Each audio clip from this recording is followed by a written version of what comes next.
The following presentation contains adult dialogue not suitable for all audiences. Brought to you by Media Listen. Viewer discretion is advised.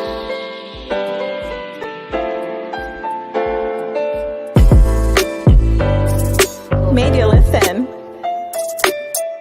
Media Listen. Media Listen. Media Listen. Media Listen. Media Listen. Media Listen. Media Listen. Media Listen. Media Listen. Media Listen. Media Listen. You are now listening to Media Listen. What is up, everybody? I know it's been so long since I've been live. I have a special guest in the building. Apparently he can't be. He can't be with me here today physically, but he's here in another way. So, ladies and gentlemen, please welcome Mr. Daniel to the podcast. All right, Daniel. Before we got started, actually, we were into some deep conversation. We're catching up. We haven't talked in, how long has it been, man? We haven't seen each other in 10 years? Dude, I'd say more than that because I left Alvin around 2011. 2011. Really? Yeah, I graduated a year early in 2011. And then I was in oil refineries over in Port Arthur, Texas, right before I left off to the military. Okay. See, yeah. I could have sworn you left later on throughout the year, but I guess I was wrong. Man, I'm trying to share this real quick. All right, I'm sharing the live for everybody to see.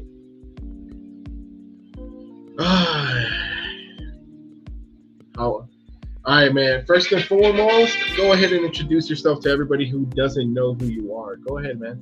So, my name is Daniel Gutierrez. I am a surgical trauma ICU nurse in the level 1 out here in San Antonio. And I also do travel nursing. And then right now, I'm also about to go back to school to get my nurse practitioner in psychology and mental health. There you go. Amen, bro. Yeah, You've man. been doing a lot of great things out there, man. I've been noticing that. And of course, you caught me up to some very interesting things. And man, I can't believe how far you've come in life. And I'm glad you're still around to tell your story. And I'm glad you were able to be a guest on my show. You know, it's great to have support. Man. Dude, it's actually an honor to be here because I saw that you were doing your podcast, and I've always wanted to kind of message and reach out to you and be like, hey man, I want to be a part of that, man. That's somebody from home trying to do a great thing, trying to reach out to the community. I want to definitely hop up on that. Hell yeah, man. Like I always tell people, I try to encourage as many people out there to, reach out to me. If you want to be on the show, let me know. I'll put you on. And I like that because, like I said, it's great conversation.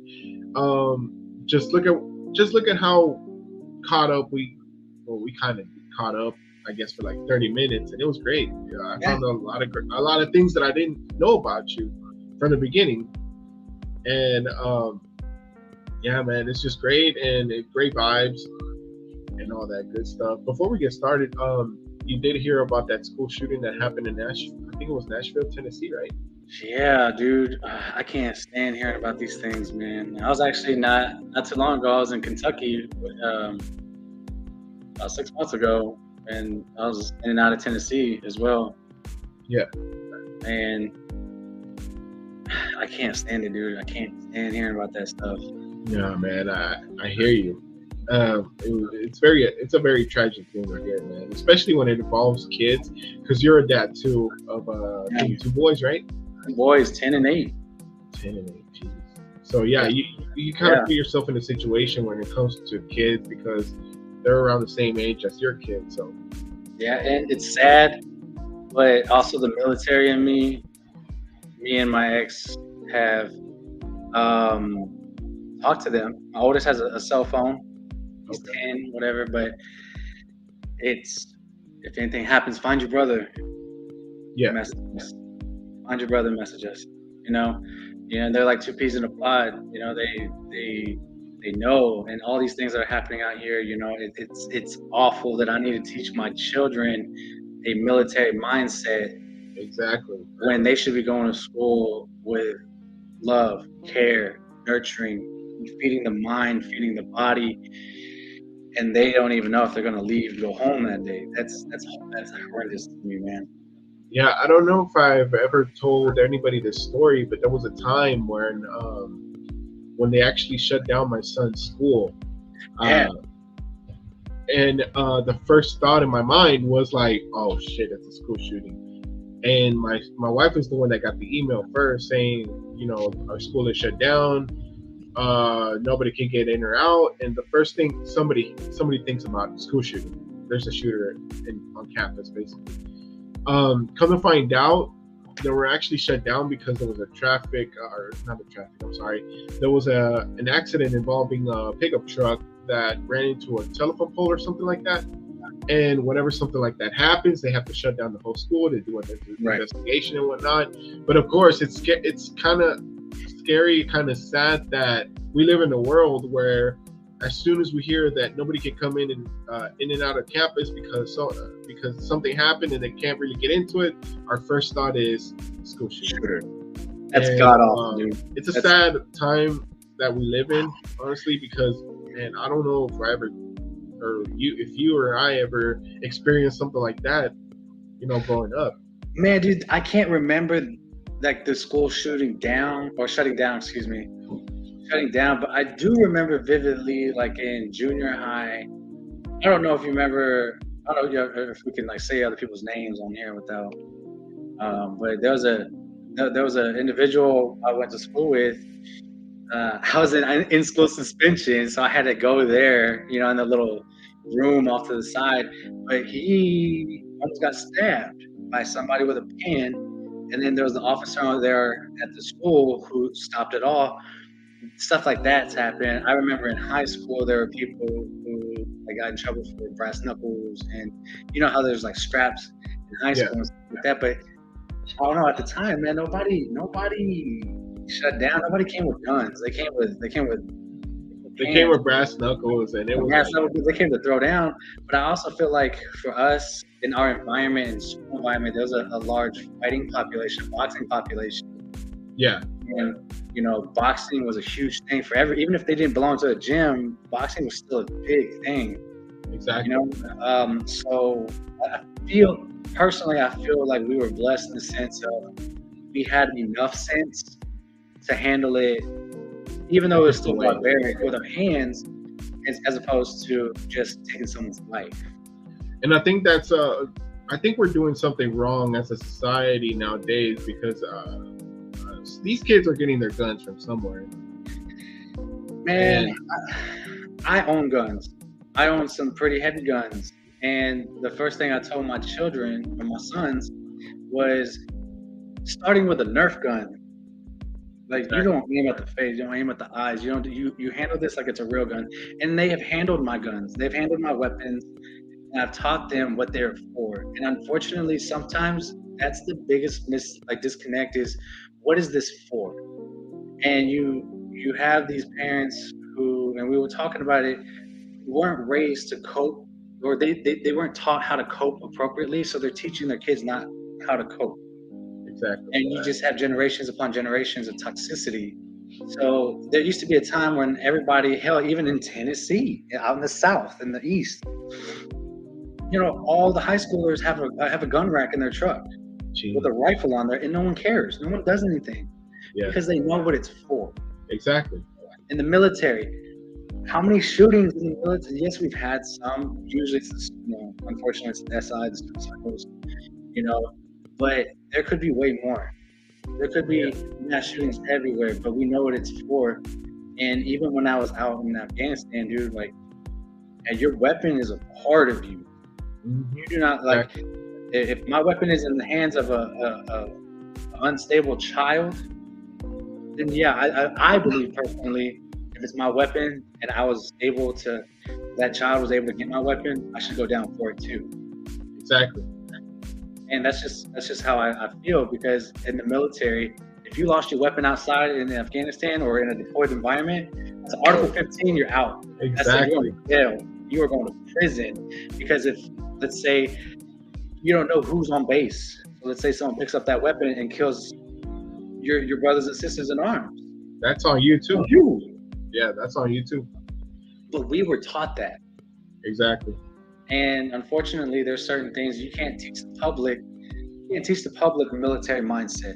It's very toxic, but it can be useful. But not everybody can reciprocate that type of mentality, you know? No, because there's some people that don't believe in owning a weapon. There's just some people that don't condone their kids to know about guns, and so they prevent that from teaching their kids how to handle a gun.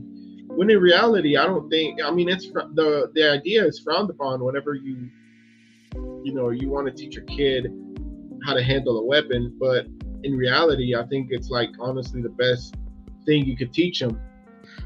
So, knowing like dangerous animals, snakes, can't like let's say copperhead, man. I want to teach my son that's what a copperhead looks like. And this is what it can do to you, and it's gruesome. It's a painful death. Yep. Okay, stay away from it. Now that you know, I can hold you accountable for it. But the problem is that where the fear lies is you're gonna teach your kids to handle weapons, and they're gonna know how to use it inappropriately. This is true. That's 100% true, and I believe that. But it's up to us as parents and as a society to make sure that we are teaching them good coping mechanisms. Hey, are you angry right now? Let's handle that anger. Let's because as kids they go through their phases, right? They got emotions going everywhere. Right now, I got a 10-year-old who's like at 18, who's acting like he's 18. So I gotta bring him down a few notches. Yeah. From his mother, and we have to tell him your actions right now you think are nothing, but in reality you're hurting me. You're hurting your mother. You're hurting your brother, your sister. You're being a dick. And I tell my son, like, hey, you're being arrogant. You're acting very arrogant right now. You need to calm down. What's that mean? It means you're acting like an asshole. Yeah. And no, most people don't like talking to their kids like that. My kids, I've always talked to them like I would talk to you. Yeah. They say yes, sir, no, sir, yes, ma'am, no, ma'am. They know not to use profanity. And they know that profanity is used by an adult in an appropriate manner. But it's also what I use to get my point across. Like, hey, exactly. When they hear me use profanity, then it's like using their middle name, right? Yeah, it's like you're serious about it. Level. Yeah. Yeah. So that's what I have developed in my children, right? I'm not saying that's the best way to do things. And I'm not saying that everyone should do it. Because again, if you're not doing it the right way and you're not seeing the appropriate results, then it's not for them. My kids, and like my youngest, I can't talk to you like that. Yeah. Right? I've learned that his method of processing information needs to be a little bit more on the gentle side and logistical, right? Yeah. He's a thinker. So I have to ask him, well, why did you do that? What did you expect out of that? Is this the result you were looking for? And you can see the wheels turning. He's like, oh no, I didn't really think of it like that. I was like, well, you need to. Yeah. So next time, think of it like that. My oldest, very emotional. So if I can put fear in him, or he feels like, oh shit, like this is not good. I just put myself in a very tense situation because I did something wrong. Then it clicks for him. Yeah. You get what I'm saying? So yeah, every kid is different, and I like that you pointed that out. That you have to, basically use a certain technique for this kid versus a different technique for your oldest because he's more sensitive, and that's exactly how my kids are. All of them are different.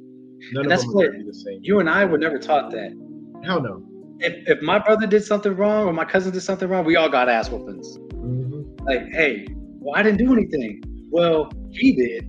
So I want to make sure I'm making an example out of him, and now everyone's getting this ass whooping. But that builds resentment, that builds anger, that builds a lot of animosity, right? And that's a military mindset, because if you're trying to teach a platoon or a flight the same exact thing, you got to yell the same. You have to yell at this person just like that person. Exactly. Everyone's the same. You do A, B, C, A, B, C, A, B, C. That way, when you're on the field, all you know is A, B, C, A, B, C, and the next person next to you does the same thing. So you're on the same track, right? Exactly. You can't do that with kids. You have to tailor to their personalities, and that's something that I love as a father. I love as a father that I get to figure out my son's personality. Exactly. My oldest compared to my youngest, because there's two different people, and they're hilarious, and they are great human beings. But I think we as parents, especially as fathers, because I'm fatherless, I never had that. I don't know what that is, so I'm learning this on my own. So I'm learning my kids as they're growing up, and I have to tell myself. I don't have to tell myself, but it's so fun. We have to look at it as being fun. Exactly. We have to look at it as like, hey, this is a little me, and he's his own little personality. I want to know who my son is, and that's why I feel like the big disconnect when it comes to like school shootings and stuff like that is these kids don't know who they are. They don't know where they're coming from. They have no family. They have no honor. They have no respect. They have none of these things, because if they did honor and respect human being or themselves, then they would respect other human beings. Exactly. And they would understand that the severity of their actions and the fact that when you take life, that's it. You're gone. Mm-hmm. That's true, man. I think it's pretty interesting what you said, that you're I don't mean to put you on the spot, but as we were growing up, I didn't know that your dad wasn't in the picture. Yeah. And one thing that I've grown to realize is the people that have grown up basically without a father figure have grown up to be the best fathers in the world. No, and honestly, dude, it's a dangerous line, right? Because I was telling you before this, I hold 5 degrees. And I'm working on my 6th, right? I'm working on my master's coming October. And I did that for years. I made sure I stayed in school. I haven't left school since I started as pre-K, Yeah. But I remember vividly my mother saying to me one day, "You're stupid." And with my brothers being as aggressive and into drugs and like horrible situations, I was always compared. You're going to be like them. You're going to be like them. So out of spite and resentment, I made sure I stayed out of trouble. But I had to do a lot of bad things because I was hungry.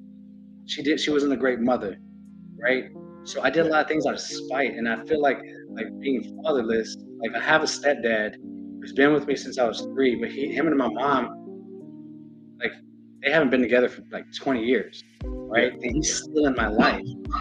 His sons, who are much older than me, they've helped me through, right? Strangers, complete strangers technically, have helped me through my entire life. And he was never a father figure, always like a friend. He didn't go outside and play catch with me. He didn't say, "Hey, son, let's talk about X, Y, Z. Let's talk about like all these things about becoming a man." No, I never got that. I learned that with the military, with my teachers, by fucking up hard. I was super hard on my first son when he first, I was still in the military. I was so hard on him, and every time I see baby pictures of him during that time, I cried. Yeah. Because I know I was not the dad I should have been, and I was too hard on that young man. But right now, me and him that's my ride or die. Yeah. Yeah, man. Yeah, man. I know it may not mean a lot, I don't know, coming from me, but you're doing an awesome job. You're doing Thanks. an awesome job raising your kids. I see pictures of them. They're freaking great. And, just the part about you being in their life, even though you didn't have anybody, I think speaks volumes for them and for everybody that sees your journey and knows you personally. You're doing a great job, man. Not only that, you've said it yourself, you hold 5 degrees under your belt. And you're setting a great example for them that, you could do it too. Yeah, no, for sure. And I think it's funny because since the divorce, you know, they live in Houston, I've been here in San Antonio, and I travel and all this other stuff. But we call almost every day. And it's like, Dad, I gotta do homework. And he's like, I don't want to do homework. I was like, well, shit, me neither. Like, I gotta do homework too, man. Like, damn. Exactly, man. And, like, unfortunately, the military lifestyle brought understanding of being away. But I'm looking at that as a blessing because I want my kids to know that it's not okay to stay where you are in life. It's not okay to be stagnant. It's not okay to stay in your hometown. I want them to explore. I want them to meet people that are not from their culture. You know, go overseas. Like, I've actually been trying to get them their passports. That way, when they're old enough, I want to take them to Japan. I'm going to take them to, you know, Germany. I want to take them to all these places because I want them to know that the world is a lot more beautiful than what they even know. Exactly. Yeah, and I think we learned a lot during the military, the first years, especially. Like I mentioned to you before, I did more reserves than anything, so it kind of sucks because I really didn't get to experience almost the same things that you did. But I feel like, you know, when it comes to being mentally tough, it taught us, you know, a lot.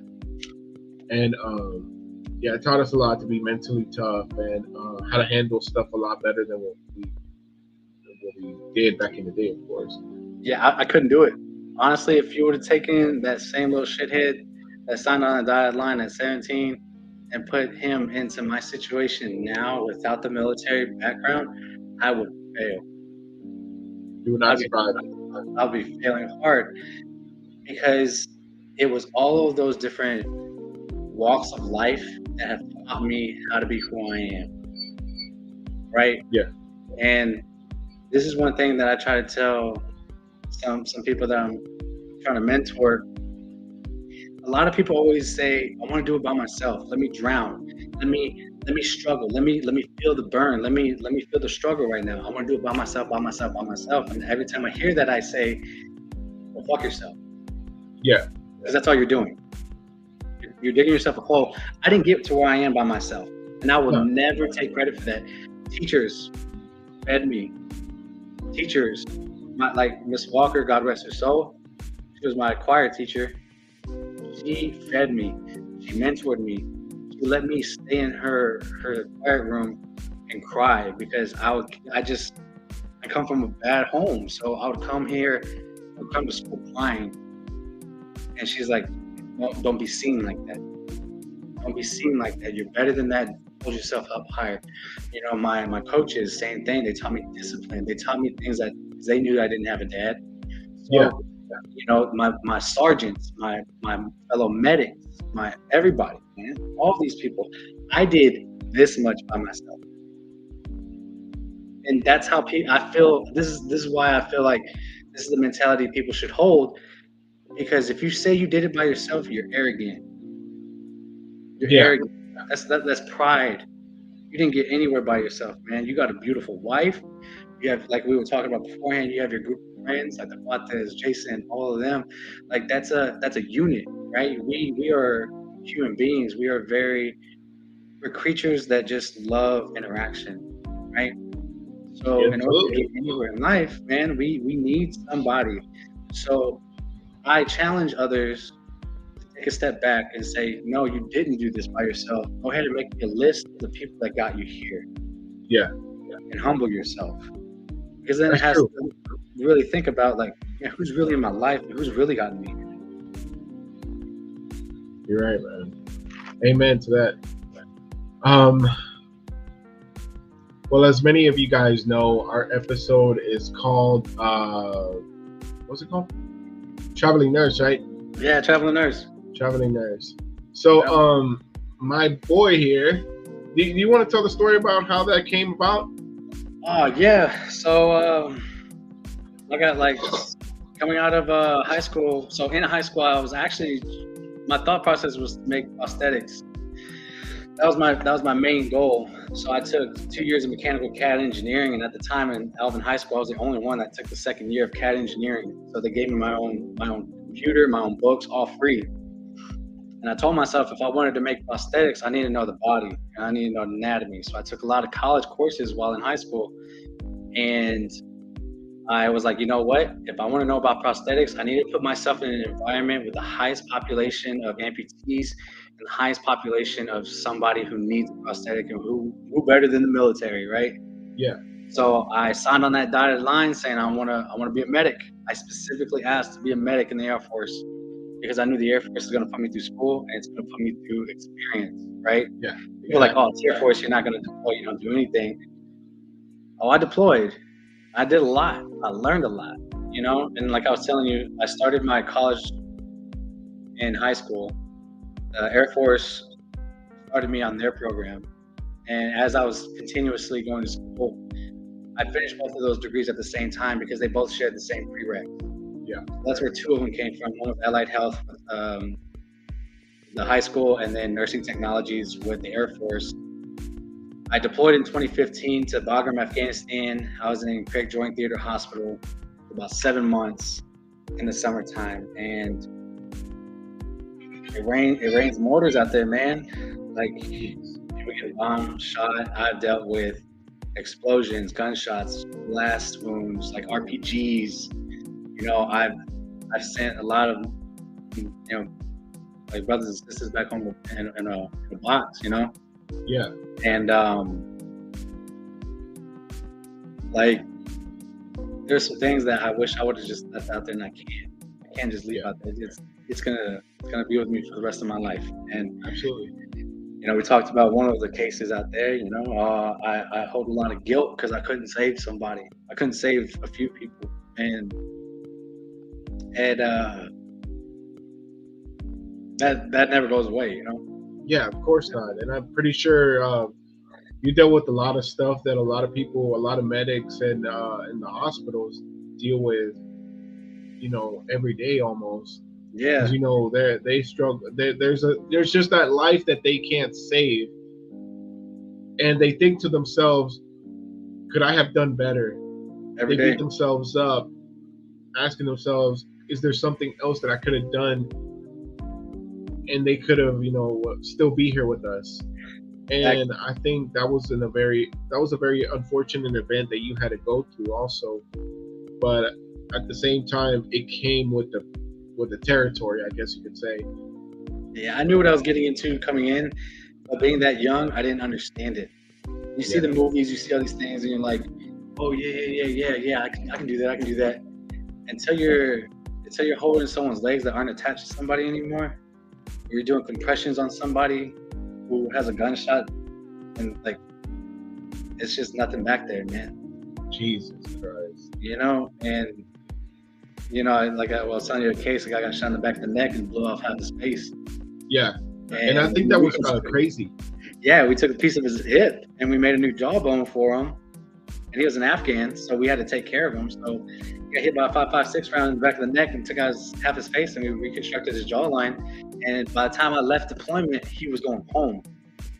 Jeez. And it was. You said he was an Afghan. He wasn't even one of ours. Well, so he was a allied force. So he was the Afghans that we were with. You know. Oh, okay. So they're not like, he's not the Taliban. Like, we were helping them fight the Taliban, exactly, ISIS and stuff like that. So these are just kids trying to save their home. So after deployment, though, because of the trauma environment, the trauma ER and ICU and stuff like that, man, I was like, fuck, dude, I went back to Lackland as EMS, saw some things out there, you know, here stateside, and I was like, I'm going to be a nurse. So when I finally got out after my 6, you know, I had already gotten my prerequisites done. I started nursing school, and I was working as a tech in a level 1 surgical trauma ICU here in San Antonio. Yeah. Where I was done with my nursing school, they were like, hey, you're with us now. So I immediately became a surgical trauma ICU nurse in a level 1. So that means the worst of the worst. So anything you see out on TV. Yeah. Really? Yeah. So like, if you turn on CNN or Fox or like K-Stat right now, and there's like a shooting, we got him. We got him, dude. I've taken care of terrorists, bomb makers. I've taken care of cop killers, murderers. I've taken care of everybody because it's, we're taught as medics. It doesn't matter who you are. Your mission is to save a life. Really? Take a life if you need to, but everyone else you have to save, even if it's the other side. So like Navy corpsmen on this like duo. These guys are wild. I love the corpsmen. I love the Army medics. I love the TAC-P guys because their field medicine is remarkable. It's amazing what they do, and it's like I don't care who you are. I see a body, I treat a body. Yeah. Our mission is to do no harm, right?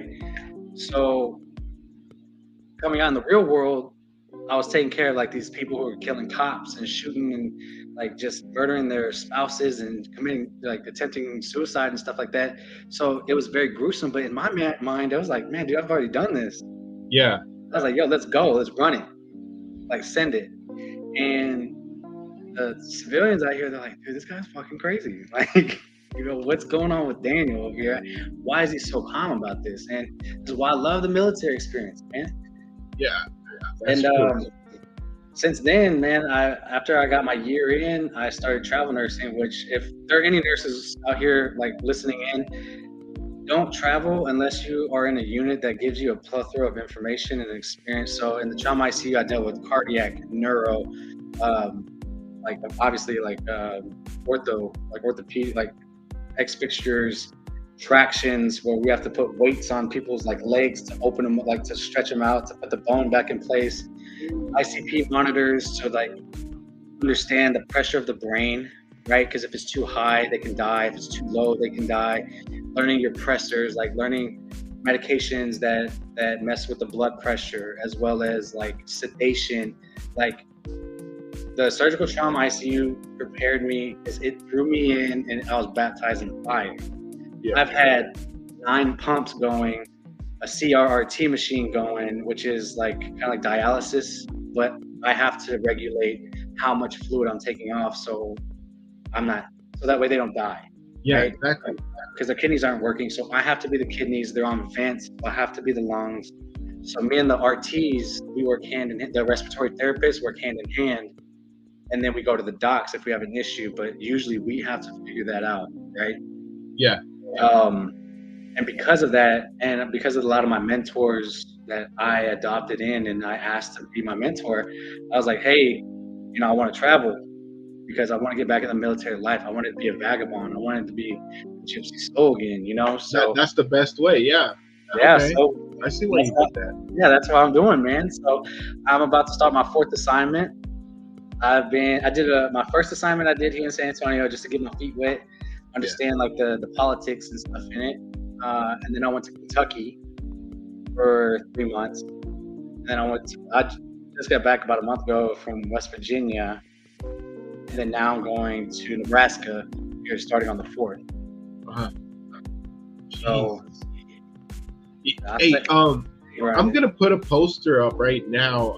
I don't know if you're going to be able to see it on your end, but you let me know. So in honor of this episode, I actually had to basically not forcefully watch this movie, but I decided to watch this movie because I saw that it was about a combat medic, and I think it was the Army, and it ended up being one of the best movies that I've ever watched. And I'm about to put it up here so that, in case anybody wants to see a good military movie, this is it right here. I saw this movie with my wife just over the weekend, and it was honestly one of the best movies we've ever watched. So I think it was ironic that we were going to have this episode, today, and just watching that movie, it was just like the perfect storm. Have you watched that movie? I have. Hacksaw Ridge is actually based on a true story about a medic who used a rifle. And I had a hard time watching it, to be honest, only because of, it's not that so I have to let people know that there's a difference between an Air Force medic and Army medic and Navy corpsman, right? Okay. Navy corpsmen and Army are what we call dirt medicine. They're field medics. They're the ones that that pertains to. Now, as an Air Force medic, we work with the Army, and we can get attached to an Army unit like that. But you have to go through like a combat course. You have to do like certain things. As Air Force medics, we are hospital medics, meaning we're in like these little fobs. And Wagram, it was a small little hospital, but that's where we stabilize. Like, we're the ones who stabilize, and then we are the ones that are taught how to take care of a patient above 10,000 feet. So when you're in a C-130, right, or C-17 or whatever they put you in to take you to Wagram, or to take you to, Germany, you treat patients differently depending on the altitude, right? So we're taught how to do that in our training, and we're taught hospital medicine. It's rough hospital medicine. It's not too far from like the dirt medicine, because we don't have. It's more like you don't have the supplies, figure it out. You have to be a MacGyver about it. If you're in a war zone, you don't really have a lot of supplies all the time, so you have to figure it out, right? Okay. But as an Air Force medic, I was mainly in a hospital type setting, and we were the people that got you in and out, right? Because you have to have someone out in the field, and you pass them on. Like, we all have our respected jobs, and out there we got to go on like a CCAT like training, where we got on a Black Hawk, and we got to do training with the combat medics of the Army, and we were doing like little maneuvers, like extraction maneuvers, and like they were like setting the aircraft down on only one tire, like on a ledge, so that way to get people on and off. Dude, it was phenomenal. So like, my hat's off to like all the CCAT crews out there, the Army medics, the Navy corpsmen that were out there. Like, shout out to all you guys, because y'all taught me a lot. Y'all taught me air medicine like I would have never understood. Man, dude, I love what I do, man. I love what I do now. Well, I'm pretty sure you gotta love what you do, especially doing it for as long as you've been doing it, and especially being in the military, getting out, and still doing it. Yeah, that's definitely a passion for it. Well, I mean, there's a lot of trauma behind that too. It's all I know. And my VA rep, when I was going to school for nursing, they're like, "Hey, man, we don't really approve of you being a nurse after being a medic in Afghanistan. It's gonna trigger you." And I had to argue. I had to write a rebuttal, because I was like, "This is the only place I feel at home. Yeah. Don't take it away from me." And it was also more of like, I need to, I guess, reconcile for those that I couldn't save. So I wanted to learn more. As a medic, I'm bottom tier, right? I was able to do sutures and like pull shrapnel out and like put in chest tubes and needle decompress like lungs and stuff. But as a nurse, I can't do that. But at the same time, I didn't understand medicine appropriately, right? So I was like, I went back to school to learn real medicine, to learn how to take care of people. And now I know about pressors, I know about sedations, I know about all of these other things, and like paralytics and things like that, and vents, other machines that keep people alive. And I mean, you're not proud of it, but man, I've kept people alive when they were fully dead. Yeah. They were just waiting on family to get in to say their last goodbyes. But the fact that we are at a point in medicine where I can keep somebody alive mechanically, and know how to do that, that's phenomenal to me. And because of this aspect, I went away from the engineering aspect of it. And no, I'm not doing prosthetics, but now with all of the experience, I'm not going to call it trauma, I'm going to call it experience. Yeah. That's pushing me to pursue my nurse practicing and psychology and mental health, because I do, like we were talking about beforehand, I go to group therapy. They have other people come in, like psychiatrists, they have blacksmiths, they have ranchers that come through, like, hey, do something with your hands. Like, here's some tools to help you cope. Here's some mental tools, physical tools. They come to the ranch and ride horses. They like de-stress, decompress, and understand that you're not in a high stressful environment, right? Yeah. And a lot of us, what we do is we do exactly what I did, and we put ourselves back into a situation as a nurse in the trauma unit, and I'm back in the high adrenaline situation. So sometimes I come home and I'm triggered. Yeah. I have a dream and I'm back in Afghanistan because I had a patient who was similar to them, you know? Oh, okay. Because I'm still in the trauma. I'm still in that. But you know what? I'm glad I do it because it helps me get over it. Yeah, Let me say, I didn't save him, but I got to save this person. exactly. So, It's a lesson learned. That's what it is, and I get it. I get it, man. yeah. I get it. Before we continue, I want to go ahead and let everybody know that I was able to get some questions for you.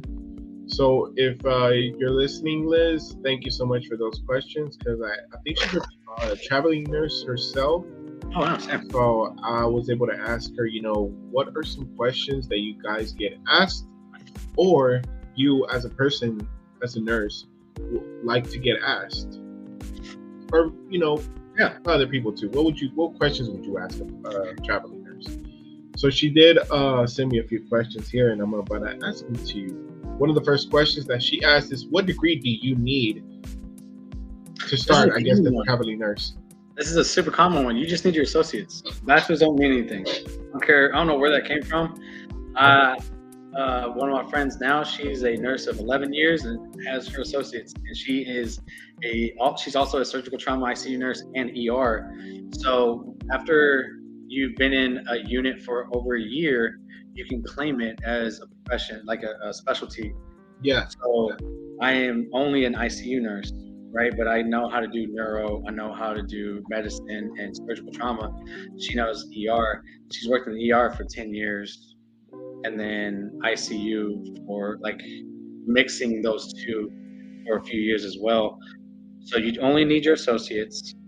And all you need is so technically right now they want minimum of 2 years as a nurse. Okay.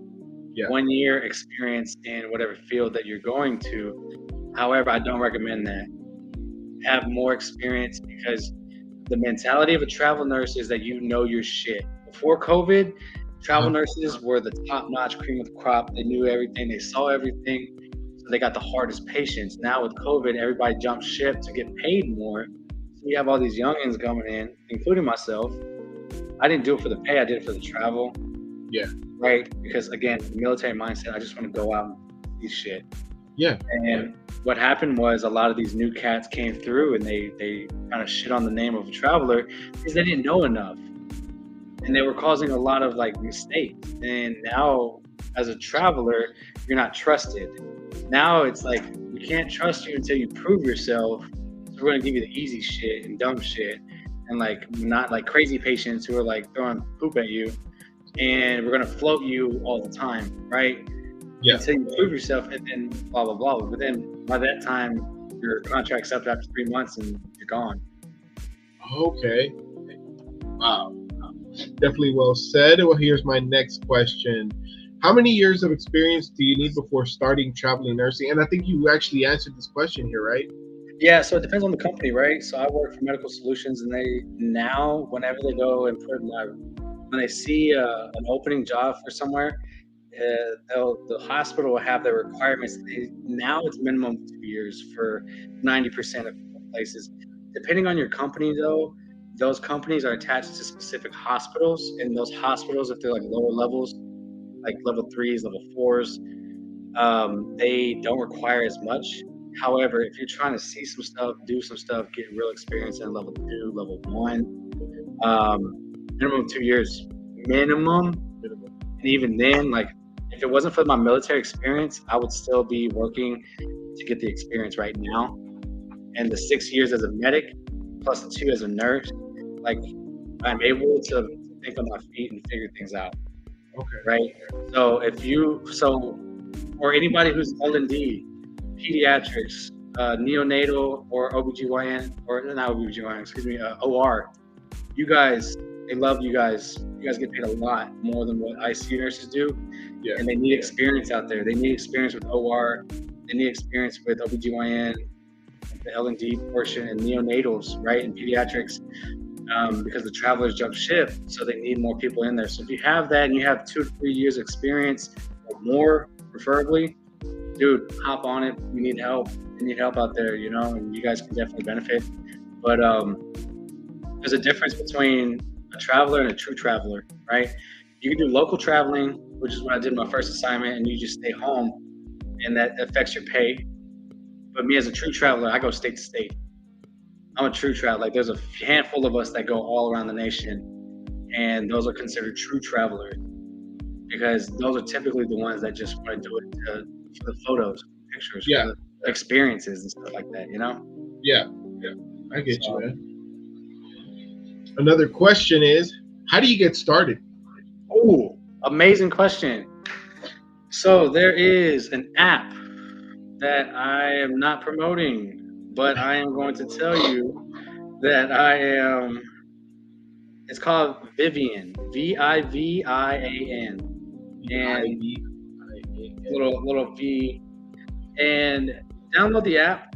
And what you're going to do is you're going to create your profile, which you're going to put your BLS, your ACLS, your PALS, all the certifications, your NIHS, all of the things that you have under your belt. You're going to put your degree, your diploma of whatever degree you have, and it's going to show you a listing of a bunch of jobs. It's going to say OR, ER, and then where they are.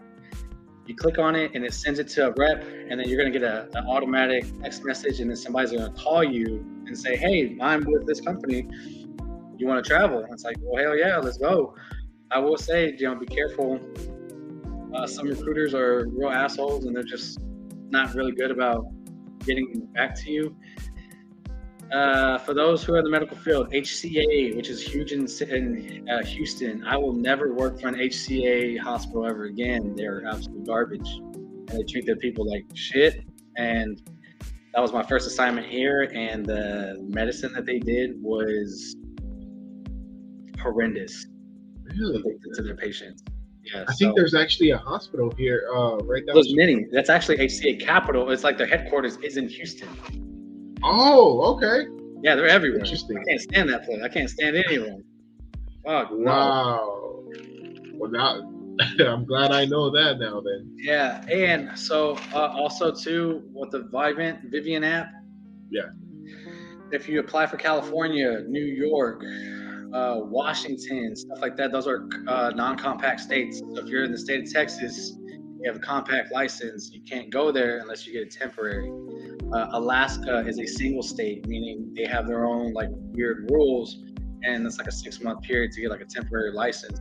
But if you want to go to those higher paying like places such as New York, such as California, stuff like that, you can't do it with the compact license. You're gonna have to apply for a temporary, or you can pay for a dual license to keep going there. Okay.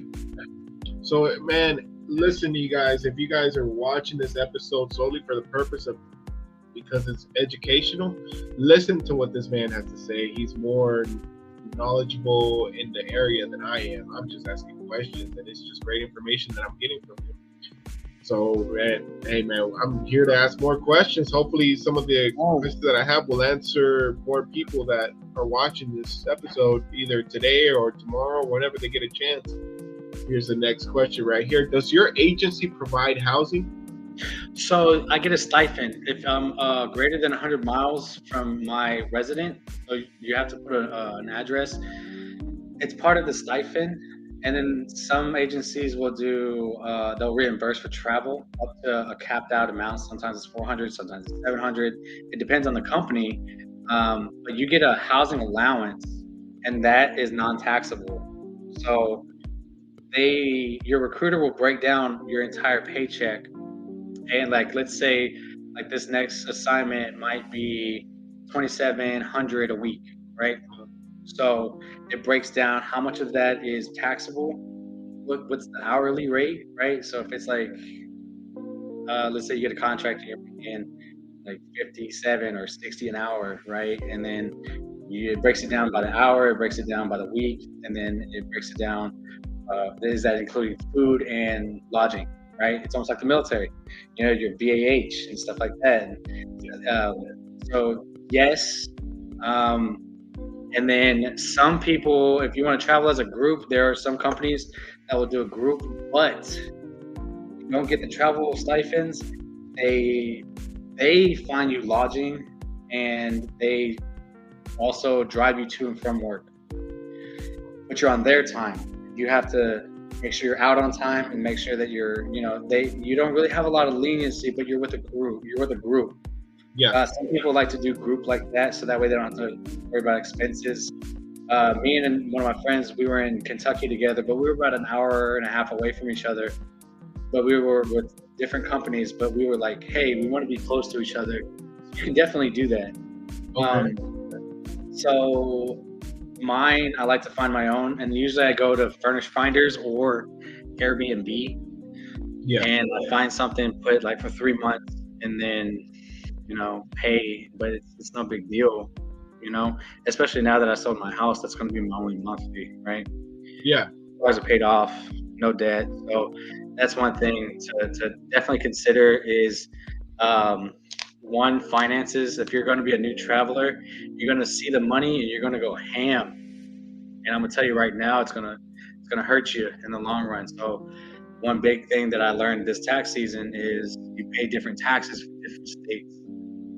And you could be owing so I owed $1,000 to Kentucky because they had a local tax, not state tax, as opposed to West Virginia, where they take their state tax and Texas taxes, and whoever's higher, that's the one you pay. So the other one will owe you, Yeah. So that's a big thing, is like you're gonna get all this money and then you're gonna go, yeah, and then tax season comes and you're gonna owe a lot. Wow. You could potentially owe a lot because depending on where, like how much you're getting paid and what the contract is, you're gonna hit a different bracket potentially. And because I hold 2 jobs, I'm PRN here still at San Antonio, and I travel. They said that I was super close to hitting a certain bracket, and that would have definitely put me in the hole. So for travelers out there, find somebody who does taxes for travel nurses. Okay. That is a huge thing. If you're going to act like an adult and be on your own and travel, then one adult thing to do is find somebody who knows how to do taxes. And you said find somebody in each state, in the state that you're in to do taxes? No, so I have somebody here that helps me with it, and my company also has payroll who will let me know, like, hey, they have state taxes here, or no, they don't have. It's just federal. It's just this, that, or the other. So like they'll let me know what type of taxes I'll be paying. That way I can prepare for it. So like if I ever go back to Kentucky, which I don't plan on it, I know I'm probably gonna owe, right? So. And then they penalize you because I didn't make enough there. So it was like $964 that I owed, but then they tacked on just enough to make it over, like make it at 1,000. So it's a weird thing. So as if you're starting traveling, that's one big thing. Also, if you're going to be new to it, look up on Facebook all these travel pages, right? Yeah. A bunch of travelers asking the same questions, and all we do is answer them. Hey, this is what you need. Hey, don't go to this hospital in this state. This is what they did to me. This is how they do it. I don't like it. And we all talk to each other, right? So there's certain facilities in certain states that I don't go to, like Banner Hospital over in Arizona. Not good. Like there's a few banners out there that made a bad name for themselves. So I kind of avoid it, right? Because it's my license on the line. Yeah. So for all you nurses out there and trying to travel, and for those who are nurses who are listening in, here in the state of Texas, we have something that allows you to protect your license.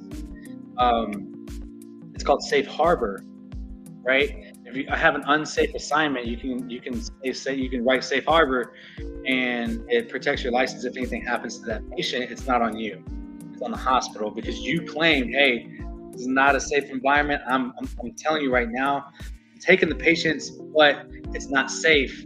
So you have to write the board of nursing, and like you have to send it off. And if anything, that patient dies, you're covered, essentially. Oh, okay. That's not everywhere.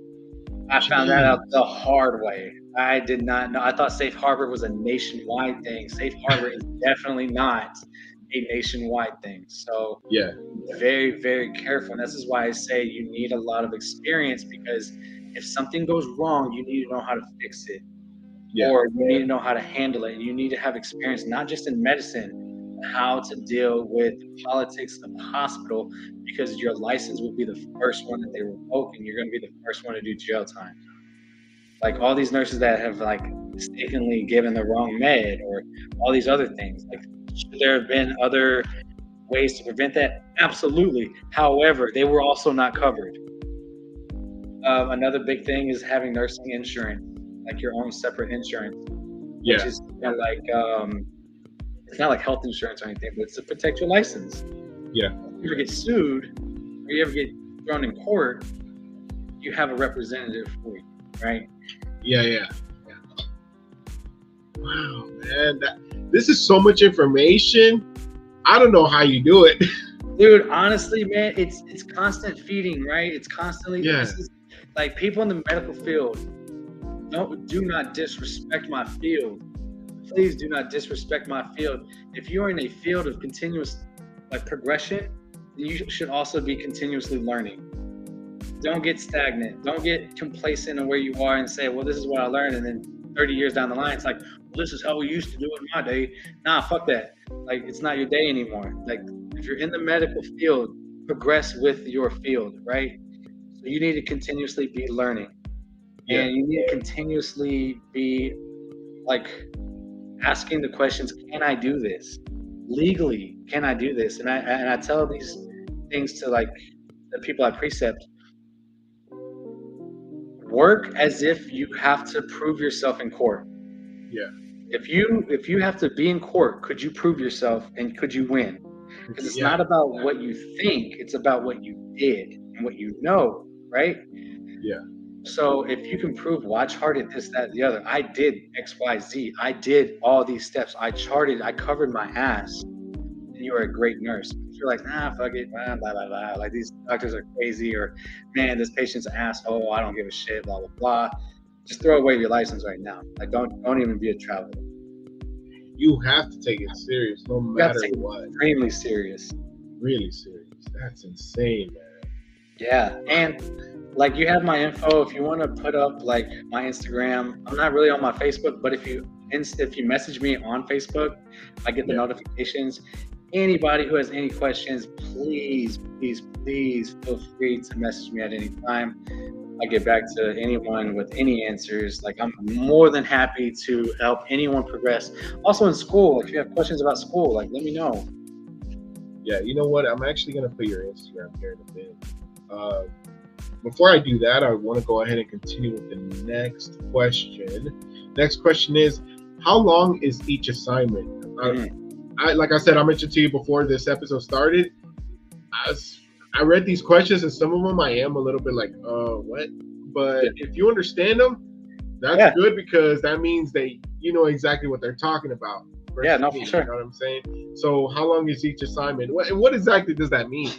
All right, so that's a great question. I love this. So there's different assignments. So like we were talking about contracting, right? I'm a contractor. You contract me out. Most are 13 weeks, so about 3 months, right? That's the typical. And then you have the 8-weekers. Like you have just a couple months and that's it. Now within those, you have a subcategory. Within 13 weeks, you can do a 36-hour or a 40-hour work week, right? Guaranteed. Guaranteed 36 or guaranteed 40. If you do 40, then you're working 4 days minimum out of the week. So because you get paid weekly, so your pay period could start on a Monday or on a Sunday. So from Sunday to Monday, let's say, you have to work 4 days if you do a 40-hour work week guaranteed. Now, if you do a 36, you only do 3 12s, right? You only have to do 3 shifts within that time frame. Sometimes they do block scheduling, so it's like a 3-day stretch or a 4-day stretch, or sometimes if they don't, like sometimes the facility will allow block scheduling or they don't. So you're gonna have to ask. When your recruiter submits you for the hospital, you have to do an interview, and that's the time. Oh, that's a big thing. This is a huge time to ask questions. Will I be floated? First to float, that means, so for ICU people out there, I'm sorry, traveling ICU, you will be working ICU, you will be working med surg, you're going to be working tele. So you can have anywhere from 3 patients in the ICU to 6 patients in the tele unit.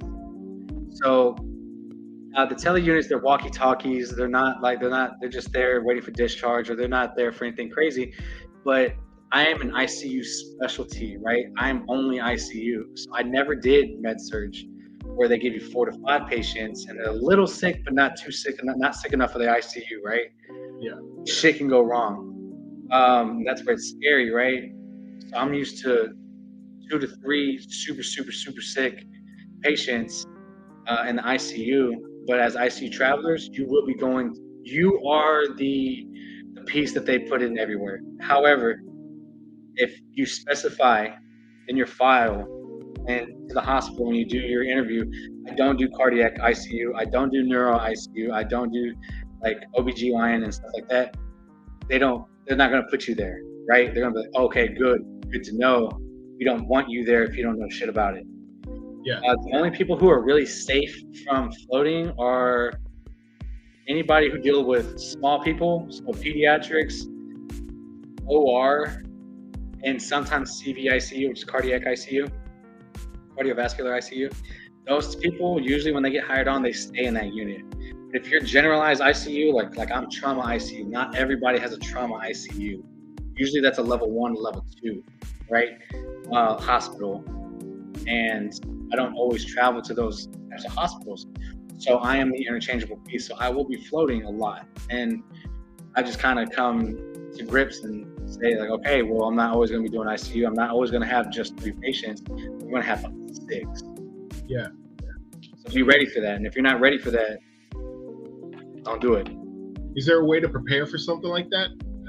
Yeah, no, for sure. And this is what for all the nursing people out there, or medical people out there, if you work in a unit right now and you have at least a year or maybe 2 years there, go to a different unit. Apply for a completely different unit, spend another year there. Because then now you can say so for me, I can say I'm a surgical trauma ICU. I am a medical ICU, like a medicine ICU, because I've been in those. I've been in a neuro ICU. If you have different specialties, then you can say, okay, I'm prepared for this patient load. I'm prepared to take on 6. I know because I've done it. Yeah. I didn't. When I first started traveling, the max I've ever had was 2 patients because there were 2 sick, dying patients. So I was having I would have 2 patients that had up to 9 pumps each of medications and fluids, and I was balancing all of that. So I thought my time management was great until I got an assignment where I had 6 patients, but they were all walkie-talkies, and they're constantly on their call like, I need this, I need this, I need this. I was more stressed in that environment than in the trauma ICU. Wow. Because I'm used to dealing with people who are intubated, sedated, don't talk to me, don't do nothing, but I'm keeping them alive mechanically. Then I go from, I have 6 patients who don't want to be there. They hate me. They think I'm slow. They think I'm dumb. They don't understand medicine. And if you're out in the South, you have a lot of like simple people out there who don't believe in medicine and they don't believe any of this is true or real. Wow. You're getting shit on every day. So just know it's a different type of stress. If you're not ready for that, it will be a culture shock. It will be a punch in the face. I guarantee you. Was there stressful moments like that where you're like, what the hell? Yeah, I wanted to quit. Yeah, for sure. I was just gonna be like, no, fuck all you guys. Like, I'm not doing this. Wow. Yeah. Yeah, just listening to that, it sounds so chaotic, honestly. Wow, man. Yeah, I give you a whole lot of credit for that, honestly, and actually sticking to it, man. Because look at where you're at right now. Yeah. Well, this is also why I'm going NP, so that way I can see my own patients and I don't have to deal with bedside anymore, right? Yeah, true. So That's funny, it has its benefits for sure. For sure, man, and all that experience, no doubt. Here is the next question: do you get orientation at each hospital? If I just noticed I type a double I, like I'm an 18-year-old girl. Anyways, do you get orientation at each hospital? If so, how long is orientation? Wonderful question. You get maybe 2 days. 2 days of orientation? Yeah, so you got 1 day of like in processing, and typically they put you on the floor like the second half after you do like some of their in processing stuff. Sometimes you'll get 3. If you're the ER, you get 3 because like my friend right now, she's in a level 1. So their ER is so big, it's broken down into holding, which is like they're waiting for the ICU bed, so they're ICU patients, or like medical patients, and they're just waiting for a bed somewhere. Then you have like triage area and the people who are super sick and they're trying to figure it out. And then you have the trauma bay, right? The trauma bay. So you want to spend a day in each one. For me, typically I get 2 days. My last assignment, I got 1 because I already knew the charting system, right? Every hospital has a different charting system, and you can specify like to your recruiter, hey, I don't want to go anywhere that uses Meditech. For those who know, that's HCA. HCA, like that dinosaur ass Meditech, which is garbage because it's unsafe. It's very unsafe charting because it's not detailed.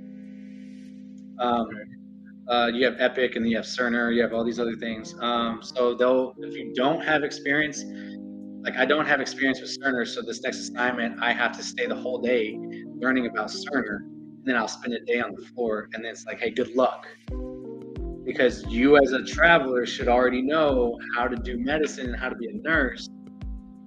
The learning the system is a you thing. Like, good luck. Like, we gave you all the tools. Now you just need to get familiar with it. But everything else, you better know how to do. Yeah. And this is why I say, like, don't go travel nursing until you are confident as a nurse, not as like confident in the system, right? Don't be like, you can be confident in Epic, right? You can be confident in your charting system. That's great. But if you are not confident as a nurse and in medicine and understanding the pathologies of someone's illness, right? If you don't have that, you're gonna fail, because then now you're learning on the go, and they're like, I gotta teach you. Like, you're here to help us, not here to be taught by us. Yeah. You get what I'm saying? Yeah. That's where the big misconception with travelers are coming in from, is like, oh, I want to travel because they make a lot of money, blah, blah, blah, blah. Yeah. Yo, you're killing people. You're That's giving us a true. bad name, because and even I, like I said, I'm not saying I'm up here, right? I'm on the phone. I'm messaging my people. I'm like, hey, I got a patient. I think it's encephalopathy. Like, I think there's swelling in the brain. I think that's XYZ. Where I had a patient who had a fat embolism, which is kind of like a blood clot. And he was like, I thought it was a clot in the lungs. I thought it was a pulmonary embolism. So I was like working on this dude all night. I had other nurses in there with me. My doctors weren't answering their phone. They weren't helping me. So I was just treating symptoms how I knew how to treat symptoms to keep this guy alive. And by the morning, there was like a switch, and he was fine. But then there was certain things, and I called my friend. I was like, dude, these are the symptoms that I had. And they're like, that sounds like a PE. I was like, right, but he didn't have XYZ. He had, ABC. And they're like, oh, he had C going on? Oh, that's a telltale sign of a fat embolism that dislodged and went into his system. I was like, fuck, I should have known. I knew that. But even I have to do like what we call a hot wash, right? After every shift. And I have to talk to somebody like, hey man, check out this case that I had. Like, this is my guy, these are the meds he was on, this is what we were doing. And this is what I'm saying, you constantly have to learn. You constantly have to give your scenario to someone else who's also in the field, who has more knowledge than you, and be like, yes, you did good, or no, you could have done this, or next time look at this, and it could probably help you. And that's great, man. The little bit reassurance. And then sometimes whenever, like, I guess you forget something, and they could just be that slap in the head that you need, like, duh. Yeah, that kind of thing, man. That's crazy. But you're right. It's all about learning. Getting familiar. And yeah, man, I'm glad you have all those resources that you can count on, so you can ask them questions for reassurance. And the only way you can get that is to be established in a unit for a long period of time. Because I call my respiratory therapist from my original job in the trauma unit, and I'm like, hey, his numbers are looking like this. I'm trying to get XYZ done. Am I right? They're like, yeah. Oh, you're right. You need to do that. I'm like, bet. Hang up. It's okay to phone a friend. What's not okay is if that friend might as well be treating your patient. Yeah, I see what you're saying. You know what I'm saying? Yeah. And I can't tell you how many times I've been to a unit and they have baby nurses, because they need, like, everybody needs nurses right now. So they have baby nurses. So I'm actually teaching their nurses. They're coming to me and they're like, hey, can I get another set of eyes on this? Like, have you seen this before? Oh, yeah. Yeah, I've seen this. Yo, be careful with XYZ. be careful with all this. And I'm actually teaching while I'm out there. So when they see that you should be competent enough to be able to teach somebody even while traveling. Yeah. And if you're not in that mentality, don't do it. I see it, man. That's crazy. Man, you really have to have a passion to what you're doing, because if you don't, you might as well not even be there. Like you've mentioned before, because it's all about learning. If you love learning, you're gonna love this. Wow, that's pretty cool, man. Because I'm just thinking to myself, like, you're telling me all this, and I'm just like, bro, I would not know what to do. Like, you really have to have a passion for it. You have to know, go to school for as long as you can so you can learn and be familiar with all this. And Yeah, I'm glad I can count on you then. dude, I love it. And this is the thing, like my mentality is this is the same thing when I was a sergeant, right? When I had support and when I had like airmen underneath me, I had to make sure my people knew what the fuck they were doing. Because if I'm deployed with my own troop, I need to make sure that if something pops off, they know what to do for themselves, they know what to do for the patient, and they know what to do for me if ever need be. Exactly, because if something happens to you, they don't have you to count on, or vice versa. Yes, and I need them to be at the same level. Like just because I was an E5 and you're an E4, E3, that doesn't mean anything. I need you thinking like an E5. Exactly. I need to be thinking like an E7. I need to be thinking like this. I need to have these skills. I need to be like hungry for more, so that way by the time that E4 gets to the E5, he's already comfortable enough. He's already comfortable. He's already ready. You know. Exactly, man. Here's my next question, not the last question, but my next question. Are you always the first one to get floated to a different floor? So it depends on the unit, depends on your contract. My last contract, it literally said first to float, and I had to either accept it or not. If I didn't accept it, then they didn't hire me. Then I can go to I can just put in for another hospital and just continue the process of looking for a job. Some people, like, it said first to float, but they had like a cycle system, right? So they were like, well, you floated yesterday, so you're going to stay here and we're going to float the next guy, because they haven't floated for like a whole week. So there's like a rotation, right? Yeah. Or you're in a facility where they just don't care. They're like, hey, sorry, someone called in over in this unit. You got to go over there. Gotcha. So again, that circles back to you need to be confident in a multitude of areas of medicine. Yeah, absolutely. How many years? You're still learning till this day, Still right? learning every day, dude. Jesus. Dude, again, I'm only a 2-year nurse, but with the 6 years behind in medicine, I'm very confident and competent, because then I learned the what, but not the why in the military. Now I learned the why out here. Like in the military, you just learn, if you do this, this is what's going to happen, and this is the result you need. So just do it. In the civilian world, we're going to teach you why you do this, but they don't necessarily teach you how. Yeah. They're not big on the hands-on skill, where in the military is we don't care if you know what you're doing or why you're doing it. We need to know, can you physically do it? Can you physically put this needle in someone's chest to decompress the air and allow their lungs to open up? Well, no. Okay, we're going to teach you how to do that. So if you see these signs and symptoms, you do that. What you got to do and get them the fuck out. I said, oh, okay, cool. I could do that. Teach us how to do it, but then when you're out in the real world, they're like, well, why did you do that? You had these symptoms. You just sounded like you needed it. And that's going to fucking kill you. Like that will throw the book at you on that one. It's like, you did something because you sounded like you needed it. Oh yeah, what else do you do? No, right? In the civilian world, you need to have confirmation that that's why you needed it. And once you get that confirmation, then you do it. Yeah. Yeah, it's so weird. That was a big. Was it hard transitioning from military to basically civilian? Fuck yeah, it was, man. I'm not gonna lie, I'm not above it. I failed my NCLEX the first time around. Okay. So, which all my teachers said that I would. They're like, the military people, they fail the first time around because The NCLEX is based off of a perfect scenario. You have everything that you need, everything's there. What would you do? In the military, our testing was you have nothing. This is the worst case scenario. What do? Go. So you go from a very reactive or like proactive like state of mind. It's like, well, I got to think of the worst case scenario to this is the best case scenario I could possibly be in. Now what do I do?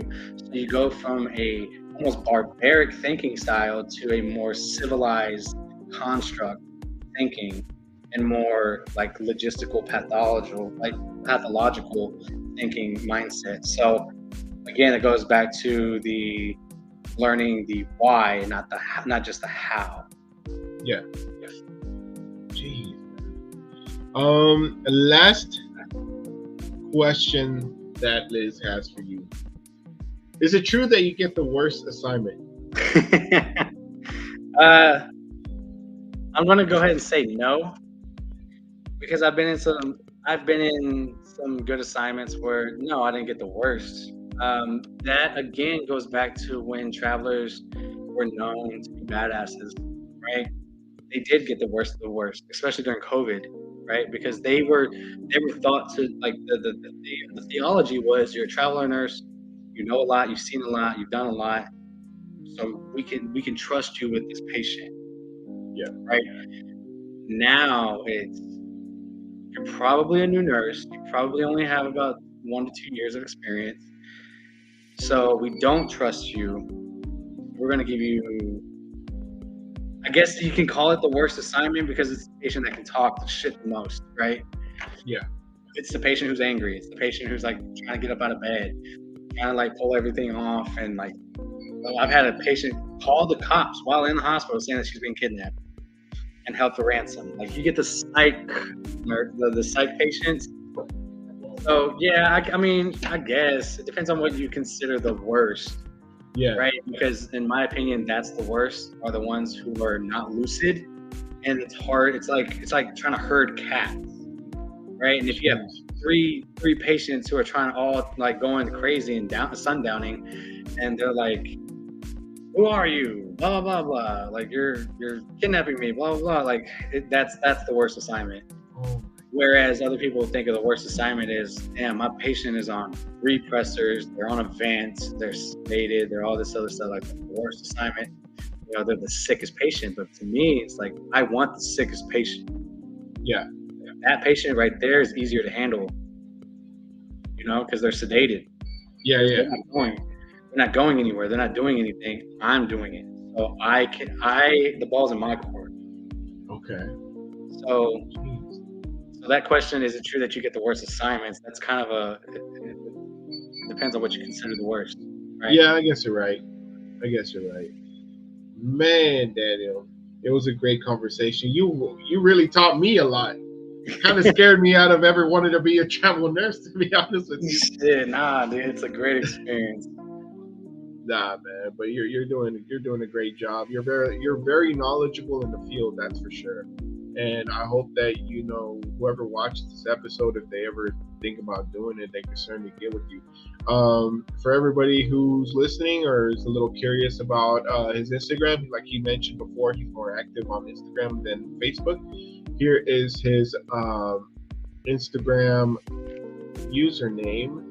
So if you guys are ever wanting to, you know, join the field or have any questions about, you know, how to get started or basically answer some questions that we didn't get to ask him today, you know, go ahead and follow him, message him, or whatever you got to do, man. Well, he likes helping. Like you mentioned to me before this episode started, he likes helping people. He likes to guide people. Good person. Known him since he was like, damn, how old were you, Daniel? Like in middle school? Yeah, man.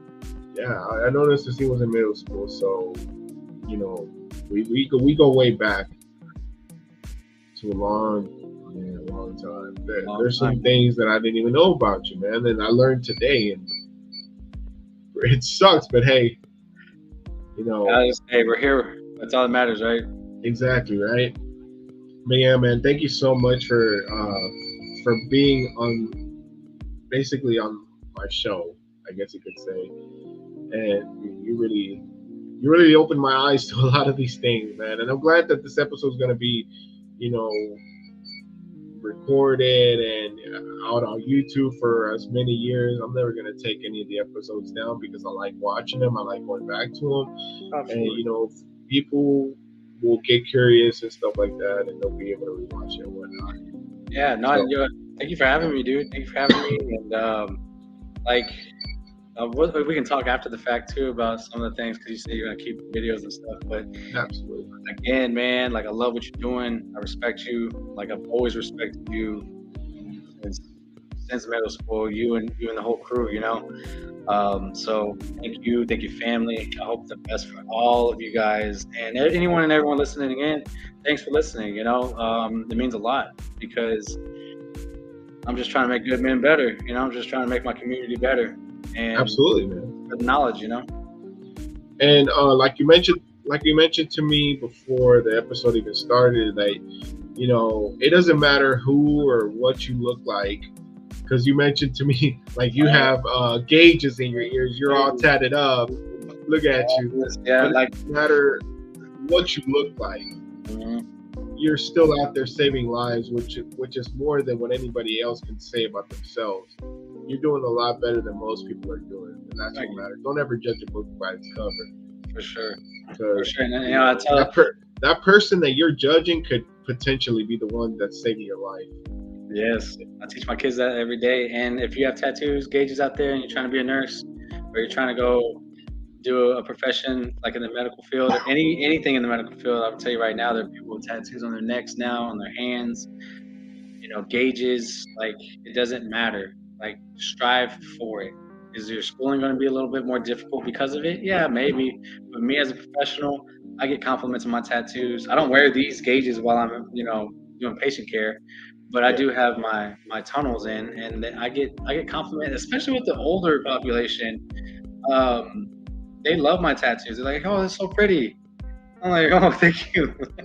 There's just those people that are more open to it, and that's awesome. Whenever I basically see somebody older and they're like, "Oh, I love your tattoos. I love what this means. I love what that means." It's kind of a compliment, a huge compliment, because you know, it's more genuine from somebody older because you think that they're judging you when they're really not. Yes, I guess you could say. yeah. But I like to thank Liz for all those questions that she gave me to ask him. I know some of them were really good, or most of them, all of them were really good actually. Like there's most of them that I couldn't understand, but at least he understood what you were trying to ask. Like I said, I'm not in the field, I'm not really too familiar, but hey, I'm glad that you were able to answer them, and it was as entertaining for you too, because I could tell you really have a passion for this. You were really on the go. I love it. Yeah, no, I love what I do, man. I love it. And again, I thank you for, like, I guess, understanding and seeing like there is a passion, man. Like, thank you for recognizing that I do love what I do. You know, I'm not just out here, and I'm also trying to be like entertaining as well. Because in respect to your channel, you know, I'm also trying to make sure that I'm informative, but you know, like kind of keep it cool at the same time and like let people know. Yes, it's a serious thing. Yeah, it's a serious topic. Man, it can be a beautiful thing. You know. Yeah, absolutely. And I think this is a perfect, I guess, time for me to ask you: would you ever want to be in another future episode? Oh man, for sure, absolutely. Because I think I have a good. I think I may have another title for you for another future episode, because you're very knowledgeable with anxiety too, and we can make it like part 3 or part 4 to that one. Oh man, yes. So because I'm going under mental health and P, you know, we talked about this before this episode. You know, I do have PTSD. I do have anxiety, depression. You know, I do have all these things that I've battled with while doing all of these things, right? So it's not like I'm out here, you know, the perfect specimen, and I'm just in a great mindset or whatever. I'm struggling. I struggle hard, you know. Dude, talking about certain things, you know, it gets to me, and you know, I still struggle extremely hard, and I'm working on myself. And like I said, journaling, reading, going to Barnes and Nobles, getting books, both religious and scientific, on like how to get through stuff. You know, I got books right here that, you know, how you're going to get through this night, or you know, how to calm your thoughts and stuff like that, because it, like you said, like we've said, it drives you crazy. And Yeah, it really does. In this environment, there's a lot going on up here. You know, if I'm constantly having to think at work how to keep someone alive for 12 hours, you know, it's hard to just turn that off at home, right? Absolutely. I'm constantly thinking, I'm constantly learning, I'm constantly reading, constantly doing all these things. Sometimes I get burned out because of myself. So for all you out there in the medical field, reach out. Reach out to friends, reach out to family, reach out to people who love you enough to tell you that you're messing up. That love you enough to tell you that you're fucking up, you look like dog shit, you need to take care of yourself, have you drink water today. Because as a nurse, I know damn well none of you drink water, and y'all live off of Adderall and caffeine. Y'all don't lie to me. Like, I already know, especially you ER nurses out there. So learn how to take care of yourself. Is it true? Coffee drinking, Man. Coffee drinking, Adderall popping. Yeah, man, dude, we got to keep up. I mean, especially like night shifters, man. Like, I can go and pick out a nurse and be like, "You're on Adderall, aren't you?" And like, "Oh, yeah, how'd you know?" I could be one of us. Jesus Christ. Yeah. Well, thank you so much for joining me, Daniel. I greatly appreciate that. And I mean, we pretty much discuss our next episode together later on. I'm pretty sure I have two of them that I think I want. I was just thinking about that right now. But yeah, man, thank you so much for joining me. I'm gonna go ahead and dismiss myself. It's about an hour 30 minutes, and I think that's great time because you had a lot of great information for everybody. And hell yeah, man. Thank you so much, Daniel. I look forward to talking to you again. Future episode coming up. I'll announce that at a later day. And I'm thinking about doing another episode this Saturday, maybe with my brother-in-law if he's down for it. We'll see. Only time will tell. I'll probably announce that later on, either today or tomorrow. Maybe tomorrow. I don't know. Sometime tomorrow.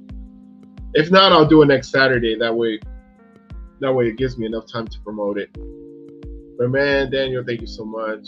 I greatly appreciate you for coming on here. And hey, man, we'll talk to you again soon, man. All right? Keep me updated, man. Keep me in the loop. I'll keep in touch with you, bro. Thank you so much for joining me. And everybody out there, thank you so much. And I will let you go with this.